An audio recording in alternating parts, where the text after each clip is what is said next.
हिकिड़ा माण्हू अमीर थी विया आहिनि पर वरी बि पिननि था माण्हुनि खां, ठगी था कनि, धोखा था ॾियनि। केरु उहे? अल्लाह सी फरमाए थो या अय्युहल्लज़ीना आमनू, अल्लाह असांखे थो चवे त ईमान वारो, इन कसीरन मिनल अहबार व रुहबान, अक्सरत वाइज़ करण वारा आहिनि पीरनि जी, अक्सरत पीर ऐं वाइज़ करण वारा, ल याकुलून अमवाल नास बिल बातिल, इहे तव्हां खां ठगी करे कूड़ हणी पैसा था वठनि। असां तव्हांखे जन्नत में वठी वेंदासीं। अब जन्नत में कीअं वठी वेंदो? जन्नत में त पुल सरात तां लंघणो पवंदो, हिसाब किताब थींदो, माना हे तव्हांखे भित टिपाईंदा। हाणे ज़ाहिर जेकॾहिं तव्हांखे भित टिपाईंदा जन्नत जी, त प्रॉपर्टी त पराईंदो, ॾंडा हणी कढंदो ॿाहिरि, इहो सॼो कूड़ आहे।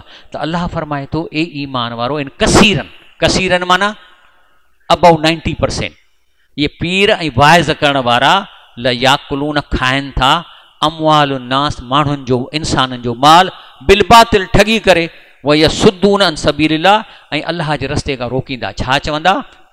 क़ुरान खे माना सां न पढ़ो। छा चवंदा? क़ुरान खे माना सां न पढ़ो, छो त रस्तो रोकींदा।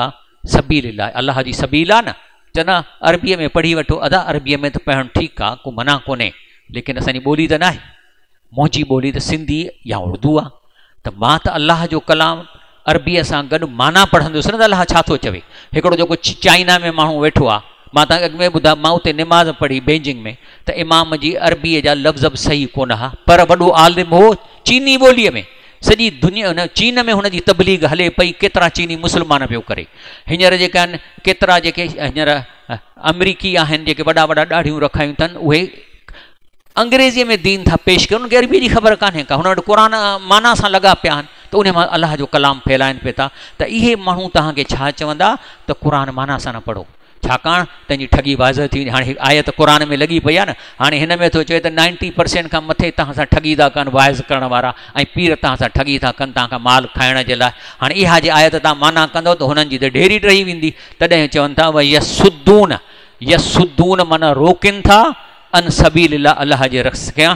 त हिन खे इन्हनि खे अल्लाह थो फरमाए वल्लज़ीन यकनिज़ून ज़हब वल फिद्दा, जेके ठगी करे सोन ऐं चांदीअ जा ढेर गन कनि था, वला युनफिकूनहा फी सबीलिल्लाह, अल्लाह जे रस्ते में न ज़कात ॾींदा न ग़रीबनि खे ॾींदा। कॾहिं कंहिं पीर जो ॿुधो अथव त ज़कात ॾिए थो, कंहिं सैयद जो ॿुधो अथव ज़कात ॾींदो, ऐं हिकिड़े पैसे वारा जेके आहिनि उहे ॾियनि था ज़कात, पेजारो में घुमंदा ज़कात कोन ॾींदा। त अल्लाह फरमाए थो जेके कठो कनि था, वल्लज़ीन माना जेके, यकनिज़ून माना गॾु कनि था, ज़हब माना सोन, वल फिद्दा माना चांदी, वला ऐं नथा, युनफिकूनहा फी सबी, अल्लाह जे रस्ते में ख़र्च नथा कनि, फबशिरुम बिअज़ाबिन अलीम, ऐं अल्लाह चए थो इन्हीअ खे तव्हां अज़ाब अलीम जी बिशारत ॾियो, त इनखे पादर लॻंदा वॾा।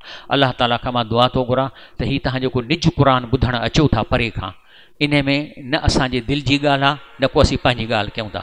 असां तव्हांखे क़ुरान जो लफ़्ज़ी माना सवली सिंधीअ में पहुचायूं था, छाकाणि इहो तव्हांजो हक़ु आहे त तव्हां मालूम कयो त हीउ कोर्स जंहिंमें असांजो पेपर पियो थो थिए उहो छा थो चए। जे हिन खे न पढ़ंदो लाज़मन फेल थींदो। केमिस्ट्री जो किताबु जेको इंटर में प्रिस्क्राइब थियल आहे, जेकॾहिं छोकिरो उहो न पढ़ंदो ऐं उनजे जाइ ते इकानॉमिक्स पियो पढ़ंदो सॼो साल, पेपर में पास थींदो केमिस्ट्रीअ में। हीउ बि असांजो कोर्स जो किताबु आहे, इहो ऐं नबी साईं जी सुन्नत।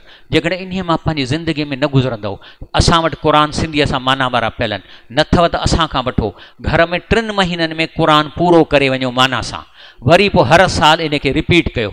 इनशा अल्लाह ताला अल्लाह जी तव्हांजे मथां रहमतूं नाज़िल थींदियूं, अल्लाह तव्हांखे बदहाल कोन कंदो, अल्लाह तव्हांखे ख़ुशहाली ॾींदो। अल्लाह चए थो मूंखे आज़मायो, हाणे तव्हां न आज़माईंदव त उहा तव्हांजी पंहिंजी मर्ज़ी आहे। सुभान रबिक रब्बिल इज़्ज़ति अम्मा यसिफ़ून, वस्सलामु अलल मुरसलीन।